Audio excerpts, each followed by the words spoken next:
Assalamualaikum semuanya. Hari ini kami dari kelompok 3 ingin menjelaskan tentang dimensi penerapan syariat pada masa Imam Hanafi dan Imam Malik. Pertama, saya akan memulai penjelasan tentang penerapan syariat pada masa Imam Hanafi. Sebelum itu, mari kita mengenal siapa itu Imam Hanafi. Imam Hanafi bernama lengkap Abu Hanifah Al-Nu'man bin Sabit bin Zuhdi. Beliau lahir pada tahun 80 Hijriah dan wafat pada tahun 150 Hijriah. Imam Hanafi mengalami kekuasaan dua dinasti Islam, yaitu pada masa dinasti Umayyah dan dinasti Abbasiyah. Beliau hidup selama 52 tahun pada dinasti Umayyah dan 18 tahun pada dinasti Abbasiyah. Pada awalnya, beliau adalah seorang pedagang, tetapi atas anjuran seorang ulama atau Al-Sya'bi, kemudian beralih menjadi pengembang ilmu. Imam Hanafi tergolong sebagai generasi ketiga setelah Nabi Muhammad SAW atau disebut dengan Atba' al-Tabi'in.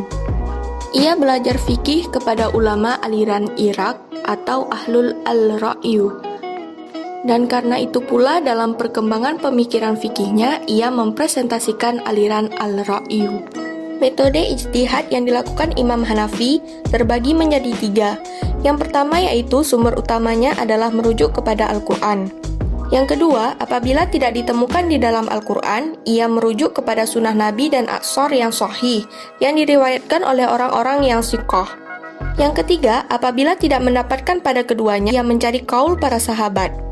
Imam Hanafi tidak memulai pembelajaran dari fikih, tetapi memulai dengan ilmu kalam sehingga hal ini yang menyokong dalam pembentukan metode berfikirnya yang rasional dan realistis.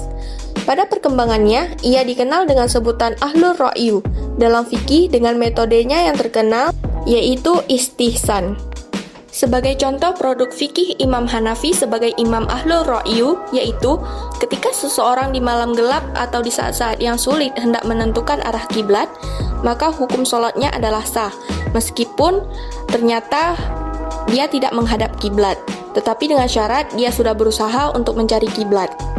Contoh lain ijtihad pada masa Imam Hanafi yaitu yang pertama, benda wakaf masih tetap milik wakif. Kedudukan wakaf dipandang sama dengan ariyah pinjam-meminjam. Karena masih tetap milik wakif, maka benda wakaf dapat dijual, diwariskan, dan dihibahkan oleh wakif kepada yang lain.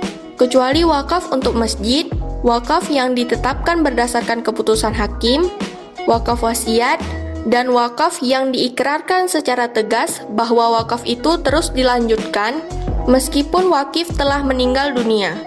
Yang kedua, perempuan boleh menjadi hakim di pengadilan yang tugasnya khusus menangani perkara perdata, bukan perkara pidana. Alasannya, karena perempuan tidak dibolehkan menjadi saksi pidana, perempuan hanya dibenarkan menjadi saksi perkara perdata. Karena itu menurutnya, perempuan hanya boleh jadi hakim yang menangani perkara perdata. Kemudian, mari kita mengenal siapa itu Imam Malik. Imam Malik adalah imam kedua dari imam-imam 4 serangkai dalam Islam. Dari segi umur, ia dilahirkan di kota Madinah, suatu daerah di negeri Hijaz tahun 93 Hijriah atau 713 Masehi. Dan wafat pada hari Ahad 10 Rabiul Awal 179 Hijriah atau 798 Masehi di Madinah. Imam Malik wafat pada masa pemerintahan Abbasiyah di bawah kekuasaan Harun ar-Rasyid. Nama lengkap Imam Malik adalah Abu Abdillah Malik bin Anas Asy-Syabahi Al-Arabi bin Malik bin Abu Amir bin Harits. Imam Malik dikenal sebagai seorang yang berbudi mulia dengan pikiran cerdas, pemberani, dan teguh, mempertahankan kebenaran yang diyakininya.